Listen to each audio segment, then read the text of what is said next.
જય શ્રી કૃષ્ણ ભક્તજનો, આજે હું તમને એક સરસ મજાનો પ્રસંગ સંભળાવી રહી છું, જેનું નામ છે ગીતા પંડ્યા. તો ચાલો આપણે એ પ્રસંગને સાંભળીએ. મહારાજ, ગીતા જ સાંભળવી હોય તો બોલાવો એ પંડ્યાજીને. શું ગીતાનો પાઠ કરે છે? શુદ્ધ સંસ્કૃત ભાષામાં એક એક શ્લોક બોલે છે અને ડોલી જવાય છે. એમની વાણીમાં એવી મીઠાશ છે, જાદુ છે, માધુર્ય છે. પોપટિયા જ્ઞાનની જેમ એ માત્ર શ્લોક બોલી જાય છે એવું નથી. એક એક શ્લોક પર જ્યારે એ વિવેચન કરે છે ત્યારે ગીતા પરનું એમનું અગાધ જ્ઞાન જોઈને ચક્ક થઈ જવાય છે. ગીતા જ સાંભળવી હોય તો એ પંડ્યાજીને બોલાવો. નામ શું છે પંડ્યાનું? જગન્નાથપુરીના મહારાજાએ દીવાનને પૂછ્યું, નામ પંડ્યાજીનું? અને દીવાને માથું ખંજવાળવા માંડ્યું. મહારાજ, નામ તો કદી પૂછ્યું એ નથી અને જાણ્યું એ નથી. આખી જગન્નાથપુરીમાં નાનું છોકરું એ એમને ગીતા પંડ્યાના નામે જ ઓળખે છે. વેદકાળના સાચા બ્રાહ્મણ જેવો સાચો બ્રાહ્મણ છે. ઘરમાં એ છે, એમના પત્ની છે, 2 બાળકી અને 1 પુત્ર. 5 માણસનું કુટુંબ છે, પણ છે મહાસંતોષી. સવારના બ્રહ્મ મુહૂર્તમાં ઉઠીને સાગર પર જઈને સ્નાન સંધ્યાદિ કર્મોથી પરવારીને આખી ગીતાજીનો પાઠ કરે છે. ત્યારબાદ જ ભિક્ષાર્થી નગરમાં નીકળે છે. ભગવાનની દયાથી એમના જોગું એમને મળી રહે છે. એકવાર એમને મુખે ગીતાજી સાંભળવા જેવી છે. અકિંચન બ્રાહ્મણ છે. રોજનું એક પાકું સીધું આપશો તો એ રાજી રાજી થઈ જશે. બ્રાહ્મણ રાજી લાડવે. એમ કરીએ ત્યારે નજીકમાં જ પવિત્ર શ્રાવણ માસ આવે છે. ગીતા પંડ્યાને કહેવડાવી દેજો કે રોજ સવારે 1 કલાક આવીને ગીતાજીનો એક એક શ્લોક દાખલા દ્રષ્ટાંતો સાથે વિવેચન કરીને સમજાવે. ગીતા પંડ્યાને રાજ દરબાર તરફથી શ્રાવણ માસમાં ગીતા પારાયણનું આમંત્રણ મળ્યું. મનમાં એક વાતનો સંતોષ થયો. ચાલો, આ વર્ષ દુકાળનું તો છે, આખું ગામ ફરવા છતાં કુટુંબ જેટલું માંડ મળે છે. રાજાને ત્યાં ગીતા પારાયણ કરીશ એટલે 1 મહિનો સીધાની તો ચિંતા નહીં. શ્રાવણ મહિનો બેઠો અને ગીતા પંડ્યા રાજમહેલમાં ઉપડ્યા. ગીતા પારાયણ માટે એક અલાયદો જ ખંડ રાખવામાં આવ્યો હોય. એક બાજુ સરસ મજાની વ્યાસપીઠ હતી, નીચે મહામુલા ગાલીચા પાથર્યા હતા. બીજી બાજુ મંત્રી, દિવાન, સેનાપતિ, નગર શેઠ સાથે રાજા બેઠા હતા. તો ત્રીજી બાજુ સ્ત્રી વર્ગ બેઠો હતો. રાજાએ ઉઠીને ગીતાજીનું પૂજન કરી પંડ્યાનું પૂજન કર્યું. પુષ્પોનો હાર પહેરાવી આરતી ઉતારી અને પછી ગીતા પંડ્યાએ ગીતાજીની શરૂઆત કરી. ધર્મક્ષેત્રે કુરુક્ષેત્રે કહીને જ્યાં શરૂઆત કરી ત્યાં તો સૌ દંગ થઈ ગયા. શી એમની હલક, શી મધુરી સમજાવટ! એક એક શ્લોક સમજાવે ને શ્રોતાઓના અંતર ડોલી ઉઠે. 1.5 કલાક થયો અને યશુતમ કેશવમ કરી પારાયણ બંધ થયું. આરતી પૂજન કરી પ્રસાદ વેચાયો. મુક્ત કંઠે ગીતા પંડ્યાના વખાણ કરીને શ્રોતાઓ ગયા. રાજ્ય તરફથી 5 માણસને પહોંચી વળે એવું પાકું સીધું મળી ગયું. એટલે એ લઈને પંડ્યાજી ઘરને પંથે પડી ગયા. પાકું સીધું જોતા જ પંડ્યાજી પ્રસન્ન થઈ ગયા. આ વાત રાજાના ધ્યાન બહાર ન રહી. રાજા પણ એમના ગીત જ્ઞાન પર ખુશ થઈ ગયા. ગીતા પંડ્યા નામ યથાર્થ છે. આમ કરતા કરતા અનન્યા ચિંતયંતો વાળો શ્લોક આવ્યો. વિવેચન કરતા પહેલા આખો શ્લોક મધુર સ્વરે ગાયો. મહારાજ, ભગવાને ગીતામાં શ્રીમુખે ભક્તોને અભય વચન આપ્યું છે. ગીતામાં હરિએ ગાઈને રે ઢંઢોરો પીટ્યો દુનિયામાં, રહેશે મારા થઈને રે અભયતા આપું દુનિયામાં. ભગતના યોગક્ષેમનો મારે માથે બોજ, ભૂખ તરસની કાળજી રાખું રોજે રોજ. અદ્રશ્ય હું તો રહીને રે જીવાડું એને દુનિયામાં. ભગવાને બાપોકાર જાહેર કર્યું છે કે જે વ્યક્તિ મારા થઈને રહે છે એના જીવનની બધી જ જવાબદારી હું ઉઠાવું છું. આ શ્લોકનો સરળમાં સરળ અનુવાદ આ પ્રમાણે છે: અનન્ય ભાવે જે ચિત્ત જોડે મારા ચરણમાં શરણે ગ્રહું છું, મારો બને તો મારો જ જાણી યોગક્ષેમ વહન કરું છું. જે અનન્ય ભાવે ભગવાનનું શરણ સ્વીકારે છે એને પછી કોઈ ચિંતા રહેતી નથી. ભગવાન કહે છે, આવો આવો દુખિયારાઓ, મારે શરણે આવો, હું તમારી ચિંતાઓનો બધો જ ભાર હળવો કરી નાખીશ. પણ આપણે એવા અભાગ્યા છીએ કે ભગવાનના વચનમાં વિશ્વાસ રાખતા નથી. મહારાજા પણ હતા જ્ઞાની, શ્લોકને સારી રીતે સમજી ગયા હતા. છતાંય પંડ્યાને કહ્યું, પંડ્યાજી, મને હજી આ શ્લોક સમજાયો નહીં, ભલે ફરી સમજાવું. એમ કહી પંડ્યાજીએ શ્લોકના એક એક શબ્દોને છૂટો પાડી અર્થ સમજાવ્યું. છતાંય ન સમજ્યા એટલે એક બે દ્રષ્ટાંત આપી સમજાવ્યા અને રાજા સામે જોયું. રાજાએ તો નકારમાં જ માથું ધૂણાવ્યું. મહારાજા, આવો સીધો સાદો શ્લોક આટલી સરળ રીતે સમજાવું છું, તોય કેમ આપને સમજાતો નથી? નથી સમજાતો એટલે તો કહું છું. સમજ્યા વિના આગળ જઈએ એ પણ ખોટું, એ તો આગળ જઈને પાછા પડવા જેવું થાય. માટે જ્યાં સુધી આ શ્લોક બરાબર સમજીશ નહીં ત્યાં સુધી બીજો શ્લોક લેવાશે નહીં. એમ કરો, અત્યારે તો કથા વિસર્જનનો સમય થયો છે, તમે આ શ્લોકને જરા વિગતે સમજી લાવજો, કાલે સમજાવજો, કદાચ મને સમજાઈ જાય. પૂજન આરતી ને પ્રસાદ લીધા બાદ સૌ વિખેરાયા. પંડ્યાજી પણ સીધું લઈને વિદાય થવા તૈયાર થયા. ત્યાં મહારાજાએ મીઠી ટકોર કરતા કહ્યું, પંડ્યાજી, સીધું તો સારી રીતે ભરાય છે ને? ઘરમાં 5 જણા જમનારા છે. હા રાજન, મને સીધાથી તો સંતોષ છે, આપની દયા છે. પંડ્યાજીએ શ્લોક પર વધુ વિચાર કર્યો. શ્લોક સમજવા સરળ પડે એટલે બીજા 2-4 દાખલા દ્રષ્ટાંતો તૈયાર કર્યા. બીજે દિવસે એ જ શ્લોક સરસ રીતે સમજાવ્યો, પણ રાજાએ તો નકારમાં જ માથું ધૂણાવ્યું. 5 દિવસથી એકનો એક શ્લોક સમજાવે છે, પણ કોણ જાણે કેમ મહારાજાને સમજાતો જ નથી. ઘેર આવીને પંડ્યાજીએ આખો દિવસ મનોમંથન કર્યું. રાત્રે ઊંઘમાં પથારીમાં પડ્યા, પણ પેલા શ્લોકને કારણે ઊંઘ આવતી નથી. ભગવાન, આ તારી શી માયા છે એ જ સમજાતું નથી.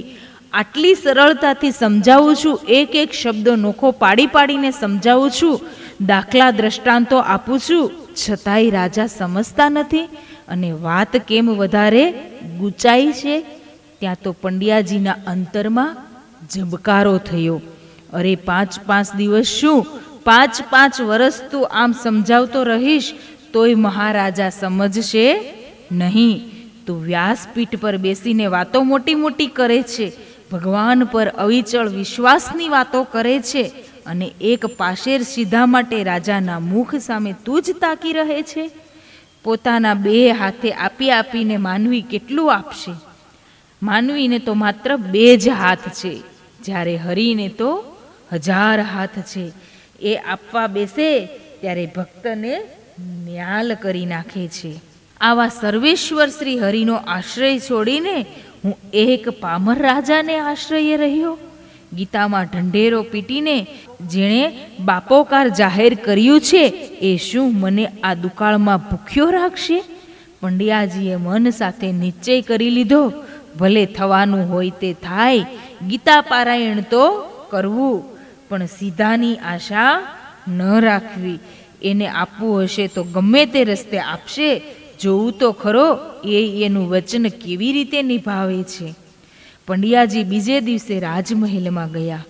ખૂબ જ સરળતાથી સમજાવ્યું. પૂજા આરતી પતી ગયા, પ્રસાદ વેચાયો અને સીધા સામે નજર નાખ્યા વિના એમણે જવાની તૈયારી કરી. દ્વાર સુધી મહારાજા પોતે મૂકવા ગયા. ધીમે રહીને પૂછ્યું, પંડ્યાજી, આજે સીધું લેવું ભૂલી ગયા કે શું? રાજન, ગઈકાલે રાત્રે મને એક સુંદર વિચાર આવ્યો. આજ સુધી રોજ અનન્યાશ્રિય તયંતોમાં ગાયા કરું છું, પણ હું પોતે તો અન્યને આશરે જ જીવી રહ્યો છું. આજથી બસ ઈશ્વરનો જ આશરો અને સર્વેશ્વરનું જ શરણું. કરતા અકર્તા અન્યથા કરતા એ છે, ગમે તે રીતે એ અમારું ગાડું ગબડાવશે. એટલે સીધા બીધાની કોઈ આશા નથી. સમાજમાં શાસ્ત્ર સંસ્કાર અને સદાચારનો ફેલાવો કરવો એ બ્રાહ્મણનું કર્તવ્ય છે. એ હું બજાવીશ. હવે આશ્રય એક જ મારા પ્રભુનો. એમ કહેતા જ્યાં રાજમહેલના પગથિયા ઉતરવા માંડ્યા ત્યાં મહારાજે કહ્યું, પંડ્યાજી, આજે છઠ્ઠે દિવસે મને આ શ્લોકનો અર્થ સારી રીતે સમજાઈ ગયો. કોણ જાણે કેમ આવો સીધો સાદો શ્લોક અત્યાર સુધી મને કેમ સમજાતો નહોતો. જોત જોતામાં શ્રાવણ મહિનો પૂરો થયો. ગીતા પારાયણની મહાપૂર્ણાહુતિ થઈ. પંડ્યાજી તો ખાલી હાથે પાછા આવ્યા. ત્રેવડવાળા ગોરાણીએ સીધામાંથી થોડું થોડું બચાવ્યું હતું, એ અત્યાર સુધી ચાલ્યું. પણ હવે શું કરવું? પંડ્યાજી તો રોજના ક્રમ મુજબ સ્નાન સંધ્યા કરીને ગીતા પાઠ કરવા બેસી ગયા. ગોરાણીને એમ કે પાઠ પતાવીને ભિક્ષાર્થે નીકળશે અને જે કંઈ માગી લાવશે એમાંથી ગાડું ગબડશે. પણ આજે તો સમય થવા છતાંય પંડ્યાજી ઉઠ્યા નહીં.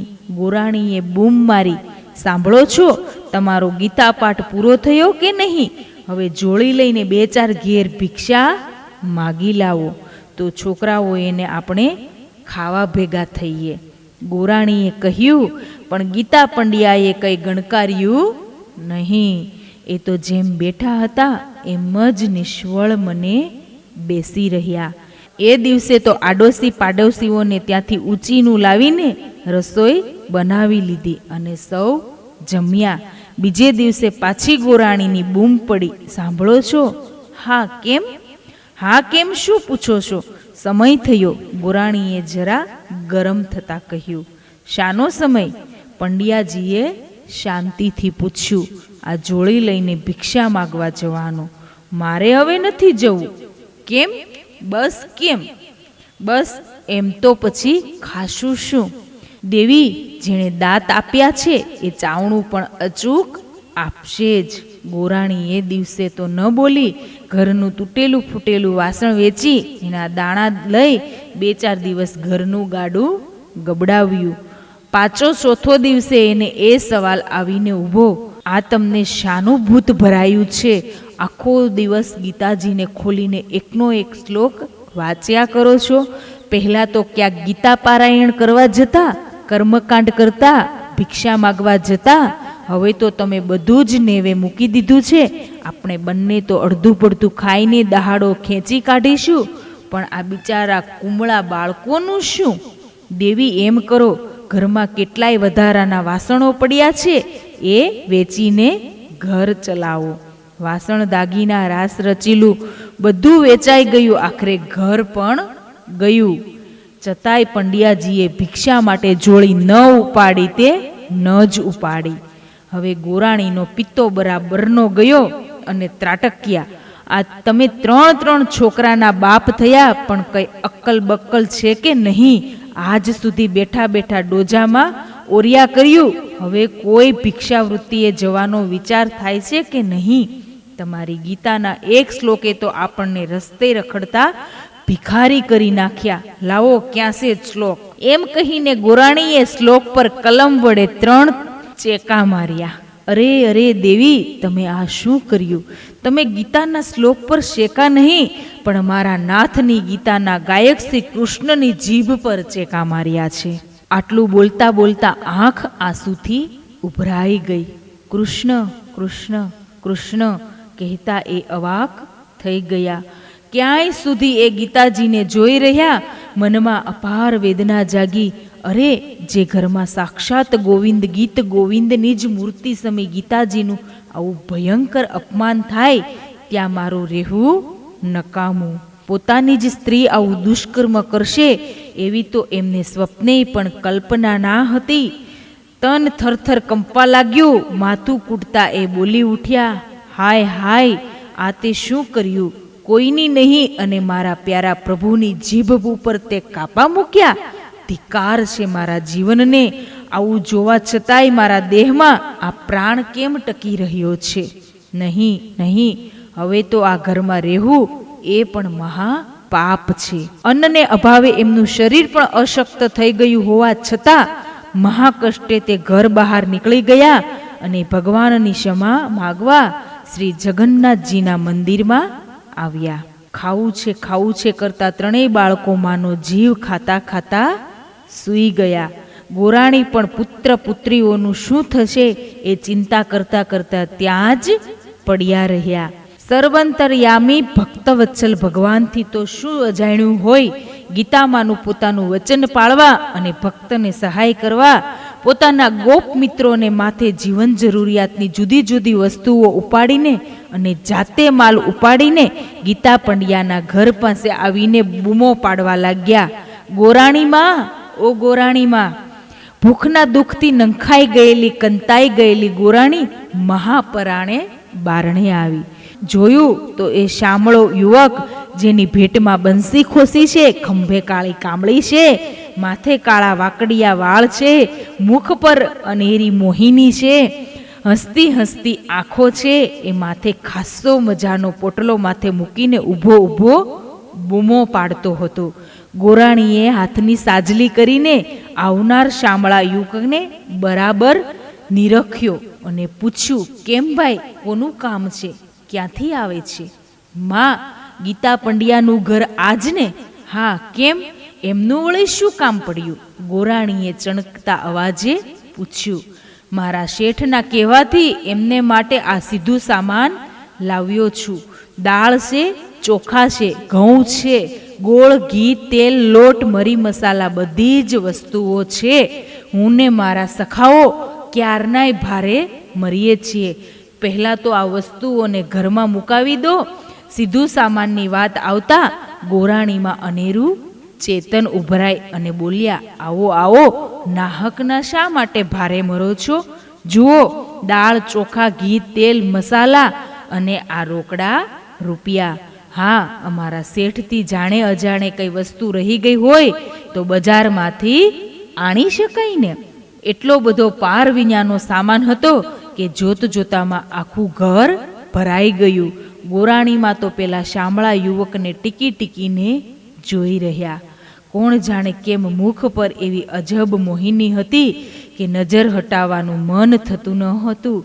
ગોરાણીમાં બધી જ વસ્તુઓ બરાબર તપાસી લીધી ને? બસ ત્યારે અમે હવે રજા લઈએ. અરે ભાઈ, એમને તે કઈ એમને એમ જવાય? તમે બધા ક્યાંય દૂરથી આવ્યા હશો, જરા શાંતિથી બેસો, પાણી બાણી પીને જરા આરામ કરો. ત્યાં સુધી હું ઝટપટ રસોઈ કરી નાખું. આપ આવ્યા છો તો જરા જમીને જાઓ. આંગણેથી અતિથિ ભૂખ્યા જાય તો અમને ગ્રહસ્થીને પાપ લાગે. માં, એવી તકલીફ લેવાની જરાય જરૂર નથી અને મારાથી વધુ રોકાવાય એમ પણ નથી. આપે જમવાનું નામ લીધું તો અમને બધાને ઠંડુ જળ આપો. રસોઈ બનાવશો તોય મારાથી જમાશે નહીં. શામળા યુવકે કહ્યું, કેમ? અમે બ્રાહ્મણ છીએ. બ્રાહ્મણના હાથનું તો 18 વરણ જમે. નામાં એવું નથી, પણ મારી આ જીભ પર મોટા મોટા 3 ઉજરડા પડ્યા છે, એટલે મારાથી જમી શકાતું જ નથી. ખોટું કહો તો જુઓ. એમ કહીને શામળા યુવકે ગોરાણીમાં સામે પોતાની જીભ બહાર કાઢીને બતાવી. એમાંથી નરિયું લોહી દળીએ જતું હતું. રામ રામ રામ, શરીરમાં ક્યાંય નહીં અને આ જીભમાં વળી આવા ઉજરડા ક્યાંથી પડ્યા? જીવ કકળાવતા ગોરાણીએ પૂછ્યું, શું કહું માં, કેવા જેવી વાત નથી. મારા શેઠ છે ને, એ તો બહુ ભોળિયા છે, પણ શેઠાણી મહા કાફર છે. મારા વચન ઉપર એને વિશ્વાસ ન આવ્યો અને એવી ક્રોધે ભરાય કે મારી જીભ ઉપર એણે જક જક જક કરતા 3 કાપા મૂકી દીધા. બસ ત્યારથી આ લોહી દળિયા કરે છે. જ્યારે રૂજ આવે ત્યારે કંઈક ખોરાક લેવાય, બાકી રામ તારી માયા. નખોદ જજો તારી શેઠાણીનું, તારા જેવા નમણા યુવકની જીભ પર કાપા મૂકતા એનો જીવ છે શાલ્યો. ગોરાણીમાં જીવ બાળતા બોલ્યા, માં, જગતમાં બધાની ખોપરી એક સરખી થોડી હોય છે. સંસાર છે એ તો ચાલ્યા કરે. ગોરાણી માએ ઠંડુ જળ પાયું, પછી બધા ચાલ્યા ગયા. 2 દિવસથી ઘરના બધા જ ભૂખ્યા હતા. ગોરાણીએ ઝટઝટ રસોઈ કરીને છોકરાઓને પહેલા જમાડી દીધા અને પછી પંડ્યાજીને ખોળવા નીકળ્યા. ભૂતનું ઠેકાણું આંબલી એમ ભગતના ધામા મંદિરમાં. શ્રી જગન્નાથજીના મંદિરના એક ખૂણામાંથી પંડ્યાજી મળ્યા અને કહ્યું, ચાલો હવે ક્યાં સુધી અહીં બેસી રહેવું છે? ભોજન તૈયાર છે. પંડ્યાજી ઘેરે આવ્યા. હાથ પગ ધોવરાવી ગોરાણીએ ભોજન કરાવ્યું. ઘરમાં સીધું સામાનના ઢગ જોતા સ્વાભાવિકપણે પૂછ્યું, દેવી, આ બધું ક્યાંથી આવ્યું? કેમ આપ નથી જાણતા? હમણાં કલાક પહેલા એક શામળો યુવક એના 5-7 મિત્રો સાથે આ સીધું સામાન લઈને આવ્યો હતો. પૂછતા એણે કહ્યું કે તમારા કોઈ મિત્રે મોકલ્યું છે. મેં તો એ બધું લઈ લીધું, પણ નામ ઠામ તો પૂછીએ. પંડ્યાજીએ કહ્યું, પૂછ્યું? એણે કહ્યું કે ના કહ્યું એ મને યાદ નથી. હું તો એ શામળા યુવકનું રૂપ જોઈને એવી ભાન ભૂલી ગઈ કે મને કંઈ ભાન નથી. મેં કહ્યું, તમે બધા જમીને જજો. પણ એણે એમને એમ કહ્યું કે મારી જીભ પર મારી શેઠાણી એવા 3 ઉજરડા પાડ્યા છે કે જીભમાંથી નરિયું લોહી દળદળે છે. મેં જોયું તો ખરેખર દળદળતું હતું. આવી એ ક્રૂર શેઠાણીઓ હોય છે. જીભ પર આવા કાપા મૂકતા એને જીવ છે શાલ્યો હશે. વાત સાંભળતા જ ગીતા પંડ્યાના હાથમાંનો કોળિયો હાથમાં જ રહી ગયો અને બોલી ઉઠ્યા, એ ક્રૂર શેઠાણી બીજી કોઈ નહીં, તું જ છે. એ શામળો યુવક એ જ ગીતાના ગાયક શ્રી કૃષ્ણ હતા. અરે, મારા પ્રભુની જીભે કેટલી વેદના થતી હશે. પંડ્યાએ હાથમાં કોળિયો થાળીમાં પાછો મૂકી દીધો અને કહ્યું, ચાલો દેવી, મંદિર જઈને આપણે આપણા અપરાધની ક્ષમા માગીએ, નહીં તો આપણા દુર્ભાગ્યનો પાર નહીં રહે. ગીતા પંડ્યા અને ગોરાણી મંદિરે આવ્યા. મહા અપરાધીને પેઠે રડતા રડતા દંડવત પ્રણામ કરી ક્ષમા માગી. જોઈએ છે તો ભગવાન શ્રી મુખમાંથી રુધિરની ધારા વહી રહી હતી. ગોરાણી તો આ જોઈને ચડક જ થઈ ગયા. એને બદલે પંડ્યાજીએ પ્રભુની માફી માગતા કહ્યું, પ્રભુ, મારી પત્ની તો અબળા સ્ત્રી જાતિ છે. તે કંઈ પણ સમજતી નથી, એથી જ એ અપરાધ કરી બેઠી છે. આપ તો દયાના સાગર છો. આપ ક્ષમા નહીં આપો તો અમને બીજું કોણ ક્ષમા કરશે? મારે તો બસ આપનો જ આધાર છે, આશ્રય છે. ચમત્કાર થયો હોય એમ એ જ વખતે ભગવાનના મુખમાંથી વહેતી રુધિરની ધારા બંધ થઈ ગઈ. આ જોઈ બંનેને ખૂબ આનંદ થયો. ચરણોમાં લળી લળીને વંદન કરી પ્રસન્ન વદને બંને ઘરે આવ્યા. ત્યારબાદ એમણે પોતાનું આખું એ જીવન ભગવાનને આશરે રહી ભક્તિમાં જ વિતાવ્યું. ભગવાને પણ એમનો યોગક્ષેમ સારી રીતે સંભાળી ગીતામાંનું પોતાનું વચન સાર્થક કરી બતાવ્યું. જય જગન્નાથ, જય શ્રી કૃષ્ણ.